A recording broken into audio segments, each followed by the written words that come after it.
c'est au nom de Jésus.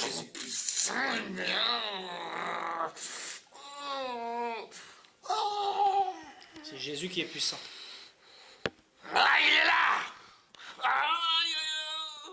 Il est à côté de toi. Au nom de Jésus-Christ, le Dieu Mais d'Israël. cette maladie, on n'a pas pu lui en mettre. On a tout voulu. Vous voulez lui mettre des maladies, c'est On ça? a voulu, on n'a pas pu. Ah bon? Dis-moi tout de suite, la vie. L'accident de la route m'a plu. Accident aussi? Oui. On a voulu me mettre fou, on n'a pas pu. À cause de ton autre sang. Oh. Vous avez pensé aussi à l'hôpital psychiatrique? Tout est possible. À chaque fois, échec. Vous avez échoué? Ouais. Jésus était là? Ouais. Il est comment, Satan? Il est méchant? Tu peux pas imaginer. Vous n'êtes pas capable de savoir l'atrocité de notre maître. Les âmes, ils souffrent, ils pleurent, ils crient. Les âmes pleurent beaucoup là-bas. Oui. Ceux qui meurent sans Jésus, c'est ça? Plein. On les mange. Et les catholiques? Aussi. Les catholiques aussi? Ils sont dans l'idolâtrie, c'est ça? Ils sont avec nous. Et les prêtres? Et tous. Et le pape aussi, n'est-ce pas? C'est votre serviteur, n'est-ce pas? Ouais, s'il est puissant. Oui, Mathieu, bonjour. Ouais, bah bonjour, voilà. Bah, donc moi, Mathieu, voilà. Et tu as quel âge, Mathieu? 36 ans. Et donc, tu m'as contacté il y a de cela une semaine environ. Ouais, voilà. Et voilà, tu m'as fait part d'une expérience qui est arrivée, notamment des problèmes avec des esprits. Voilà, Et voilà. est-ce que tu peux nous en dire un peu plus de ce que tu vis depuis environ 1 an, Mathieu? Ce que je vis, c'est c'est la vérité.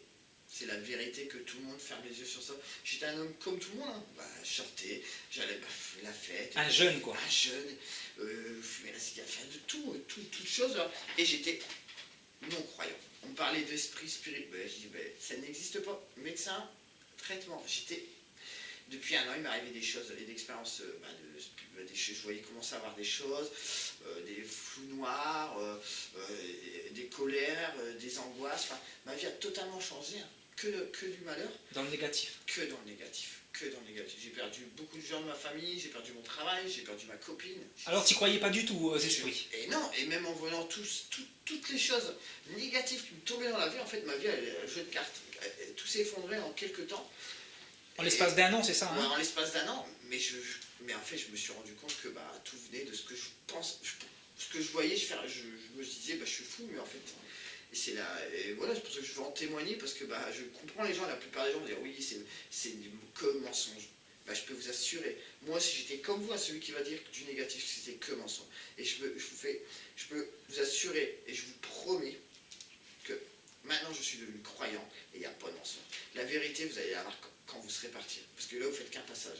Quand le jour vous allez mourir, vous verrez qu'est-ce qui mentait entre moi et... Voilà. Ah, mais donc tu croyais que les démons n'existaient pas? Pour moi, Ou sinon c'était en dehors de ta vue, de ta portée? C'était mental, C'était pas possible. C'était impossible. On meurt, le corps il se désintègre, en plus, il se désintègre, on devient squelette, poussière, c'est tout. J'étais vraiment... Je pense que même j'étais au contraire, il fallait même pas m'en parler parce que j'étais contre ça.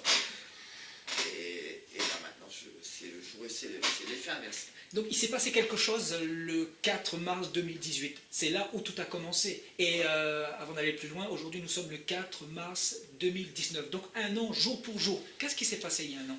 Il y a quelque chose qui est rentré en toi, c'est ça? Ouais, j'étais fatigué.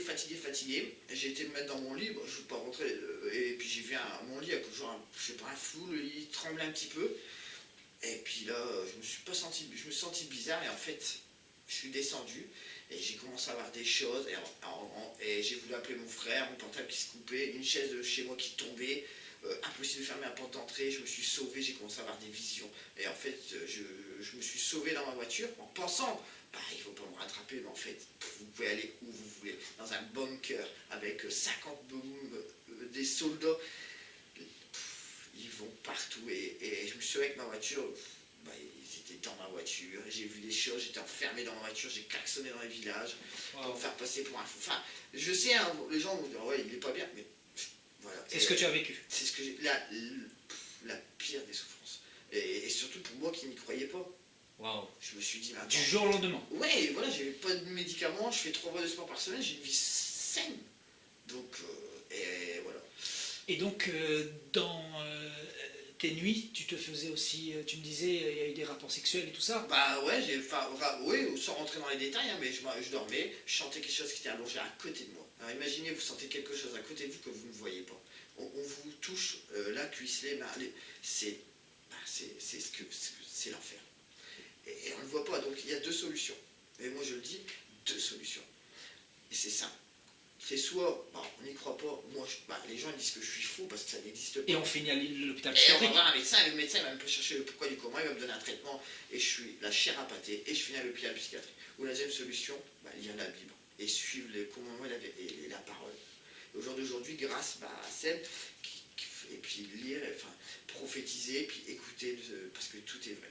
Et il n'y aura pas de deuxième chance. Une fois qu'on va mourir, il n'y a pas de deuxième chance. Parce que ce que j'ai vécu en un an, si je le prends bien, et parce que ça m'a servi de voir que, bah, en fait, c'est la vérité. Et que bah, sans ça, bah, j'aurais été comme la plupart des gens peut-être qui regardent cette vidéo, bah ouais, mais ne pas y croire, et puis je ne veux pas, entendre, je ne veux pas savoir la vérité.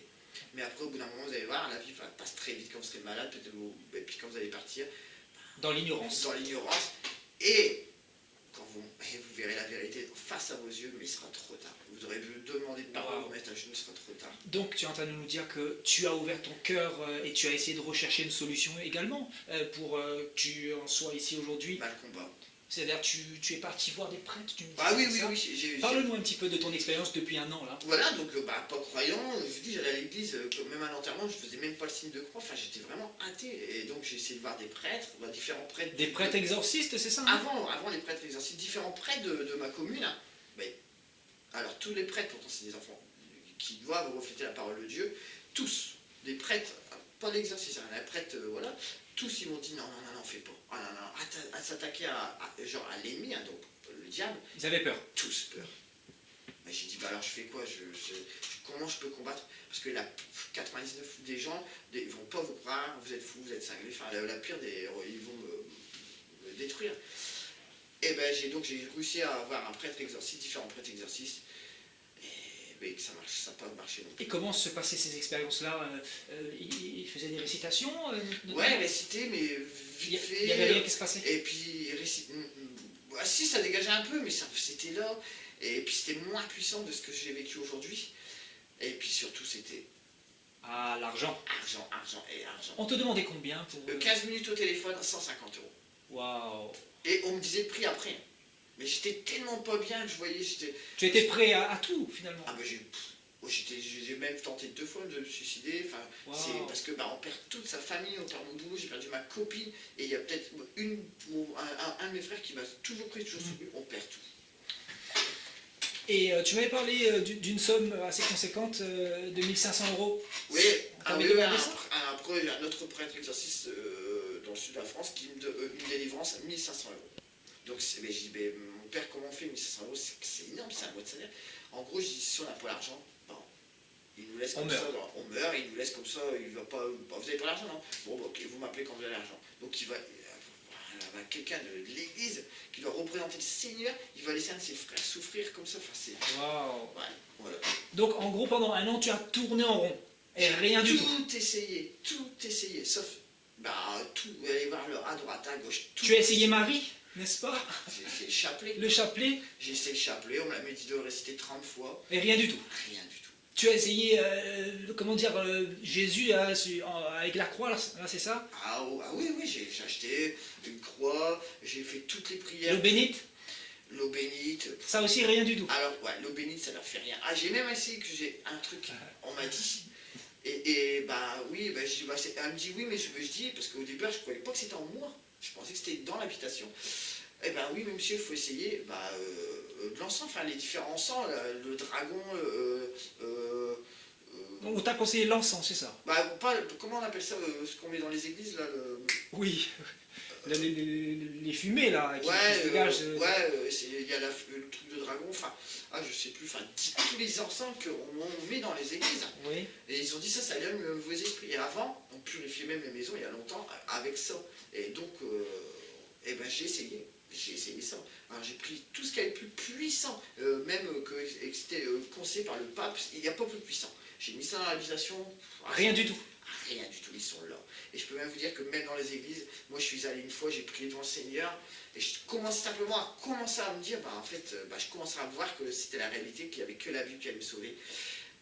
Même dans une église, une fois j'ai prié, j'ai senti un froid glacial, un stress pas bien, qu'il y avait des choses autour de moi.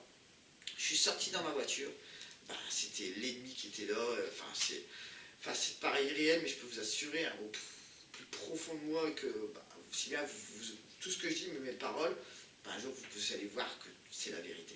Donc tu me disais également, tu avais consulté un prêtre qui avait prié pour toi, et après sa prière, 1 ou 2 jours après, tu étais encore pire?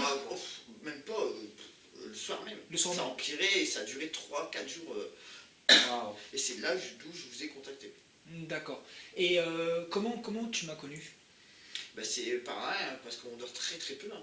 En fait, ils vont nous réveiller à minuit, 2h, 5h. Donc les démons, c'est ça, les esprits. Ouais, les esprits. Tu étais réveillé sans cesse la nuit, tu Ouais. étais très combattu, et tu me disais que ça commençait vers 9h du soir, c'est ça? 21h, dès qu'il fait nuit. Dès qu'ils sont nuit, ils sont là. Parce que la lumière, ils ont horreur de ça. Dès qu'ils sont. Mais en plus, moi, ils étaient en moi. Donc en fait, c'est une âme, c'est un démon, c'est mort. Ça dort pas. Donc j'étais pas fatigué, puis ils nous envoient des mauvaises pensées, ils vont nous faire des choses qu'on ne devrait pas faire, l'alcool, après, tout ce qui n'importe est quoi. négatif, tout ce qui est pas bien. La colère, tiens, toutes les choses, tout ce qui est pas bien, tout ce qu'il faut pas faire, un péché. Et donc tu savais qu'il y avait un problème, quoi. Tu Ah savais oui, qu'il fallait une délivrance. Eh oui, et vous savez, même plein de choses, je pourrais en raconter, hein, j'en rencontre encore. Oui, donc on dort pas, on se sent qu'à côté de nous il y a que des chambres, on se sent touché, et puis on va aller où? On va aller voir un ami, voir un médecin. Ouais, ok, ouais, vous allez voir un médecin, vous allez à l'hôpital, vous serez à l'hôpital, les infirmiers vont être là, il se passera rien. Et dès que vous allez être tout seul, ils vont vous rattaquer. Et pourtant tu avais la foi. Et pourtant, je pensais l'avoir, mais encore, je commence à avoir la foi, parce que la foi, ça se calme pas du jour au lendemain, c'est un combat, apprendre, et demander à Jésus, il n'y a que lui, c'est lui, notre Dieu. Amen. Et donc, quand on s'est contacté, tu m'avais parlé de la communion que tu dois faire bientôt, et la confirmation, etc. Ouais. Qu'est-ce qui fait aujourd'hui que tu vois les choses différemment? On a partagé la parole aujourd'hui. Qu'est-ce que tu as découvert dans la parole de Dieu? Déjà parce que quand j'ai commencé à faire pour la communion, je me sentais bizarre, je sentais que c'était que du faux. Je dis, en fait c'est pour les gens, ils se sentent protégés parce qu'ils ont fait communion, baptême, communion, sacrement, tout. Mais moi j'avais pas tout ça, j'ai juste fait on m'a baptisé étant bébé, j'ai pas fait ma communion. Mais une chose que eux ils aimaient pas, c'est que parce que j'ai pas expliqué leurs détails, c'est quand même dire que je suis faux, mais j'ai juste dit, voilà, il m'est arrivé des expériences dans ma vie où j'ai vu que il y avait quelque chose d'autre après en fait. Et c'est la foi. La foi. Ça, vous avez beau avoir tout ce que vous voulez, les sacrements, être prêtre, pasteur, mais si vous n'avez pas la foi, avoir la foi, c'est avoir une confiance inébranlable au Seigneur. Alléluia. Au Seigneur. Et ne jamais douter. Alléluia. Si vous doutez, c'est que... Et moi, j'ai eu des peurs dans ma chambre, atroces, en voyant des trucs volés. Je peux vous dire, je restais là, et je restais. Si je dois partir, je dois partir. Mais j'avais tellement une foi, une confiance au Seigneur qu'au jour d'aujourd'hui, je suis là et... Oui. D'ailleurs, il y a un truc qui me revient. Un prêtre t'avait déconseillé de lire les psaumes, et il t'avait même plus conseillé de réciter 30 fois « Je vous salue Marie Voilà. », et les psaumes surtout pas. Non, jamais le psaume. Il m'a dit, il dit comment c'est revenu? Je sais pas, ou bien ma délivrance n'était pas totale. Et moi j'étais persuadé, quand après on s'est eu au téléphone 15 minutes ou une demi-heure, il me dit si si c'est total. Et moi je le sentais qu'au fond de moi. Il me dit faites les prières, 30 fois je vous salue Marie, le chapelet, enfin. Et surtout pas les psaumes. Ouais, mais j'ai je disais même pas les psaumes, j'ai les pauses. Vous savez, tellement que j'étais, je connaissais rien de la Bible. Il me disait, surtout ne faites jamais. Il dit ça, si vous faites mal, si vous résistez mal, ça va empirer. Donc il m'avait dit que c'était à cause des psaumes. Mais en fait, c'est non. Et moi, je peux vous assurer que c'est la vérité.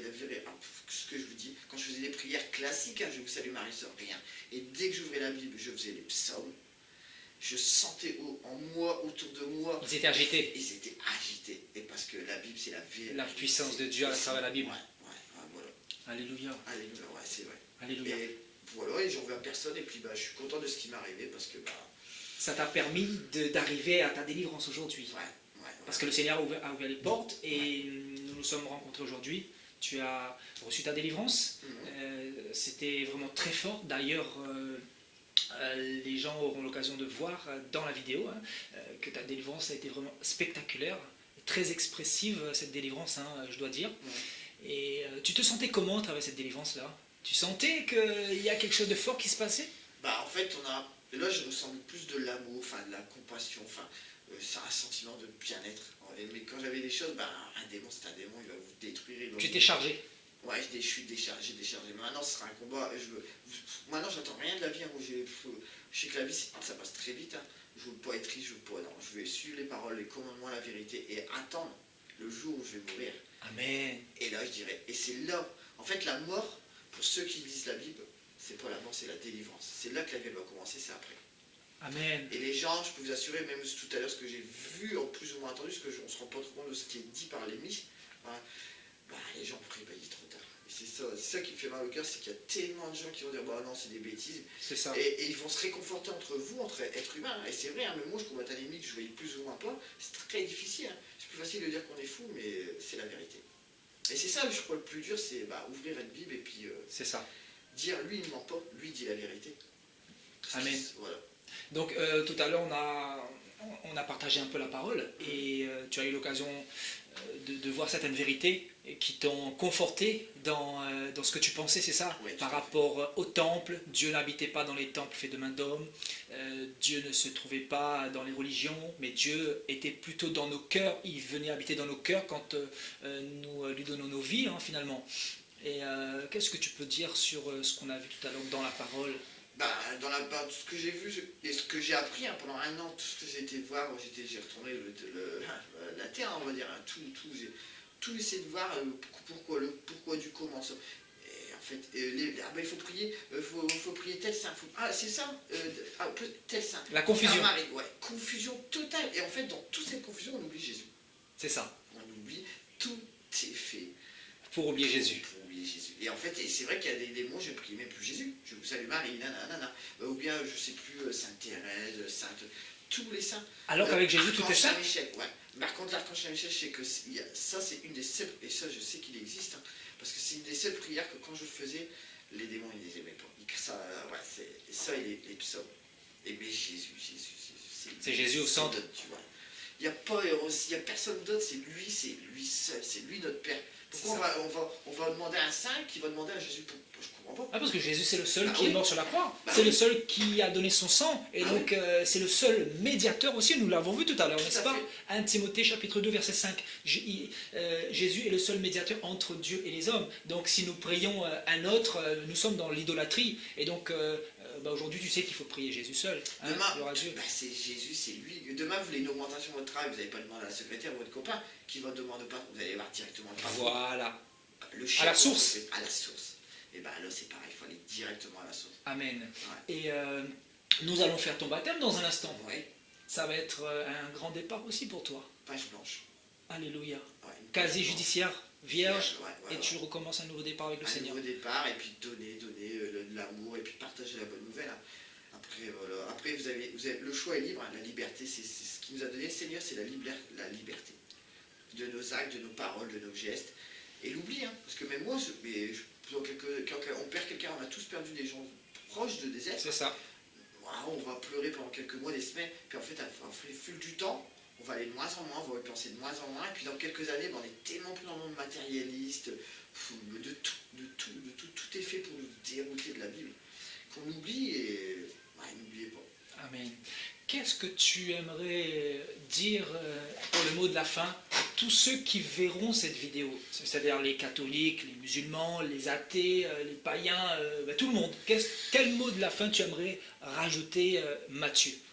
Bah, ceux qui me croient, je doute ça, il va y en avoir beaucoup, hein. Ça peut être c'est de la comédie, oui, dites-vous ça. Dites-vous ça. Oh, à la rigueur, ça m'arrange, dites-vous ça. Mais dites-vous qu'en pensant ça, la vérité, vous allez la connaître bientôt. Et moi, Amen. La vérité, c'est Jésus. Jésus. Le Seigneur, et tout existe. Voilà. Alléluia. La Bible est réelle. La Bible est la vérité, la Bible est la réalité. C'est la vérité, c'est la vie. Et voilà, ceux qui ne me croient pas, vous verrez. Et là, vous pleurez, vous mettrez à genoux, il sera trop tard. Oui, parce qu'on ne meurt qu'une seule fois. Oui. Et il y a l'enfer. Je veux baptiser Mathieu, c'est comme ça. Je veux baptiser Mathieu au nom de Jésus-Christ de Nazareth. Amen. Alléluia, alléluia, alléluia. Père, merci Père pour sa vie. Je te bénis et te remercie encore, mon Dieu. Je te rends grâce. Seigneur, merci Papa de le remplir de ton onction, de ton huile, Papa, de ta présence, de ta fidélité. Seigneur, je te rends grâce pour tout ce que tu fais, pour tout ce que tu vas faire dans sa vie. Merci Papa pour ta lumière qui habite en lui. Merci Papa pour son nom que tu inscris dans le livre de vie. Je te donne toute la gloire.